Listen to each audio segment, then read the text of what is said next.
One day, you'll throw away a tiny piece of paper, without realizing it was the last surviving proof that version of your life ever existed. Not a photograph, not a journal, a receipt. That thin strip of paper the cashier hands you before you fold it once, shove it into a pocket, leave it in the car, or throw it away before you reach home. You've done it thousands of times. So many times, your brain stopped seeing receipts years ago. But here's the strange part.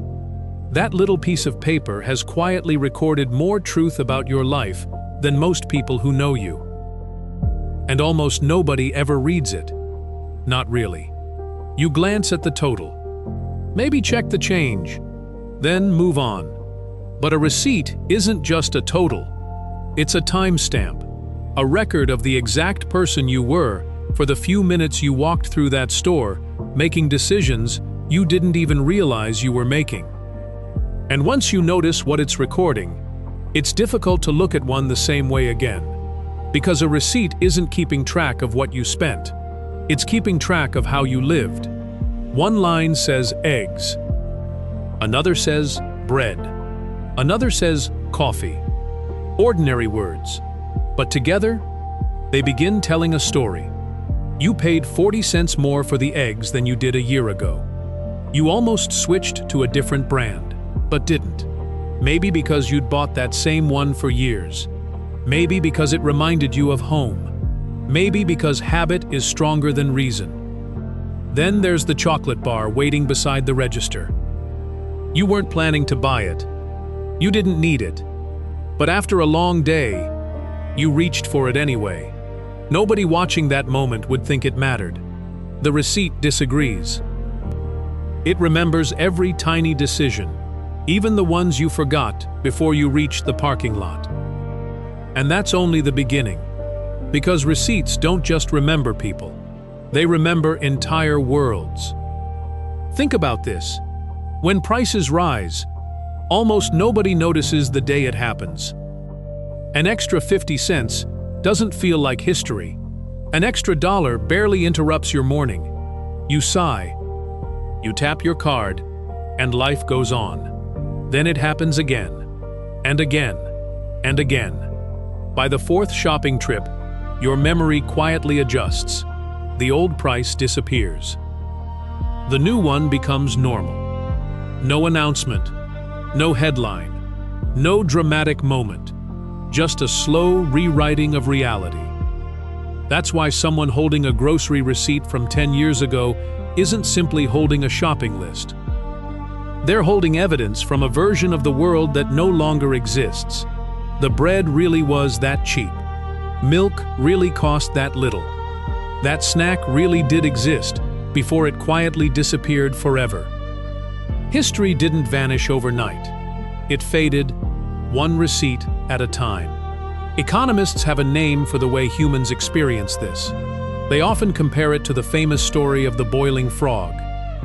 The details of the story may not be true about frogs, but the lesson is surprisingly true about us.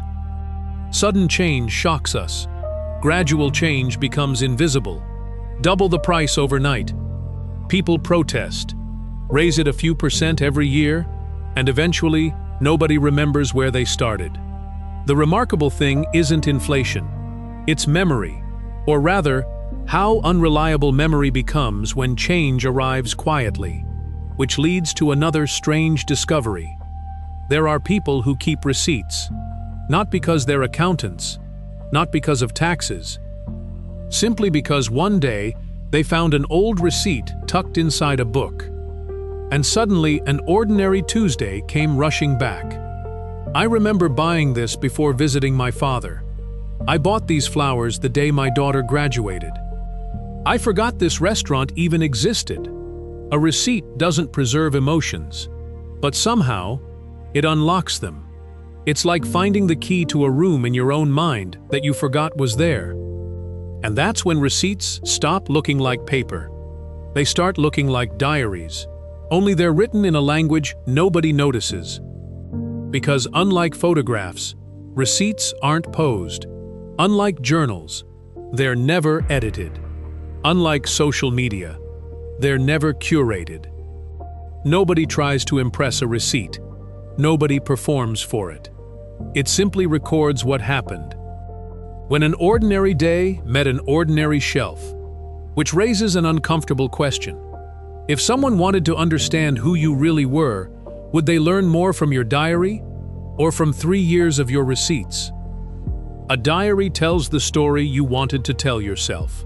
A receipt tells the story your habits wrote when nobody was watching.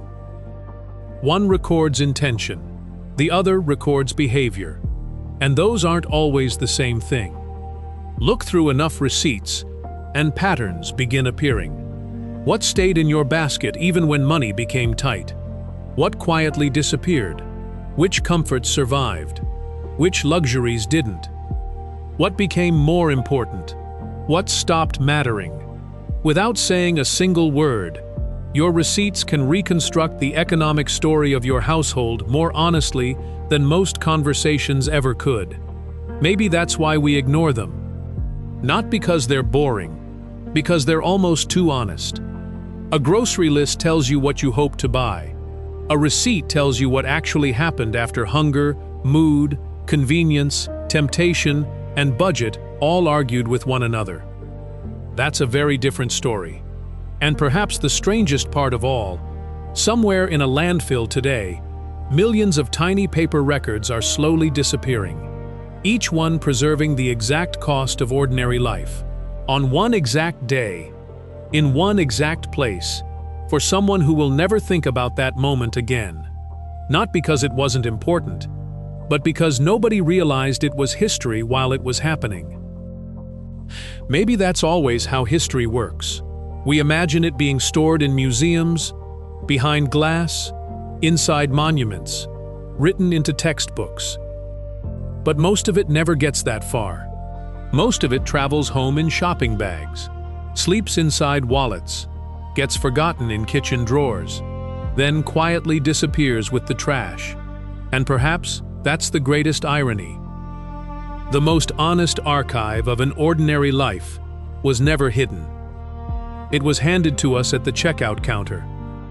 Again, and again, and again. We just never thought to read it.